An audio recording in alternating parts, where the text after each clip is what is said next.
लेकिन सवाल यह है कि शैलेश जी, सत्येंद्र दास का पत्र लिखना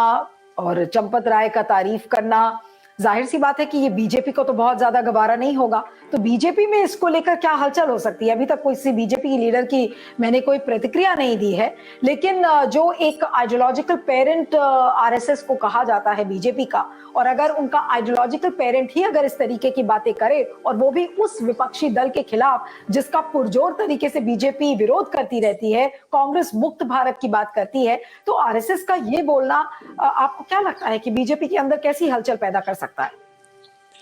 दरअसल ये बातें बहुत पहले से कही जाती रही हैं कि कहीं ना कहीं आरएसएस के लोग जो हैं, जो सरकार अभी की है, उनके उनके जो काम करने का तरीका है उसको लेकर नाराज हैं। और जब इस तरह के बयान आते हैं तो ये भी एक बात सामने आती है कि क्या वास्तव में नाराजगी है। कभी ऐसा तो नहीं हुआ है, जब भी संघ के प्रमुख लोग जो हैं वो बात करते हैं तो सरकार की, प्रधानमंत्री मोदी की तारीफ ही करते हैं। लेकिन एक अंडर करंट है ऐसा, बार बार सुनाई देता है कि बहुत सारे लोग खुश नहीं हैं, खासतौर पे जो आर्थिक नीतियां हैं उसको लेकर खुश नहीं हैं। तो जब इस तरह के बयान आते हैं तो ऐसा लगता है कि इस सरकार के लिए एक चेतावनी भी है कि आप और आपकी पार्टी जो है हमारे लिए अकेले नहीं है, और भी लोग हैं। लेकिन अगर 2024 के इलेक्शन की हम बात करें और राहुल गांधी के एक्सेप्टेबिलिटी की बात करें, और वो राहुल गांधी जिन्हें कि पप्पू बोल दिया गया था और जिनको ये कहा जाता था कि राजनीति में वो कच्चे हैं, राजनीति उनको नहीं आती, वो कुछ भी कहीं भी कुछ भी अनाप शनाप बक देते हैं, तो आरएसएस का उनकी तारीफ करना, और अगर उस संदर्भ में देखें तो आप इसे कैसे मानेंगे सर, कि क्या आज ये कहा जाए कि Rahul Gandhi arrived on the political scene? जी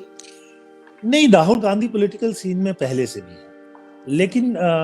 जब 2014 के चुनाव में और 2019 के चुनाव में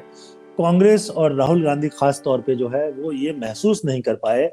कि लोगों से जुड़े रहना कितना जरूरी है, लोगों के बीच जाना कितना जरूरी है। बहुत से लोग जो कांग्रेस छोड़ करके गए, उन्होंने बयान में कहा कि राहुल गांधी से मिलने के लिए वक्त नहीं मिलता है। बहुत से लोगों ने कहा कि हम मिलने गए तो हम बैठे रहे, बोलते रहे और वो कुछ और करते रहे। तो ये सब बातें ऐसी थी जिसको लेकर कांग्रेस के कार्यकर्ता भी बहुत खुश नहीं थे, और ये बात बहुत आम हो चुकी थी कि राहुल गांधी जो है अपने प्रमुख नेताओं को भी मिलने के लिए समय नहीं देते हैं। तो ये जो यात्रा है उनके, वो इन बातों को खत्म करेगा, और शायद वो जो है अपने कार्यकर्ता, अपने नेता और जनता के ज्यादा करीब आएंगे, और इससे निश्चित तौर पे राजनीति में उनको मदद मिल सकती है।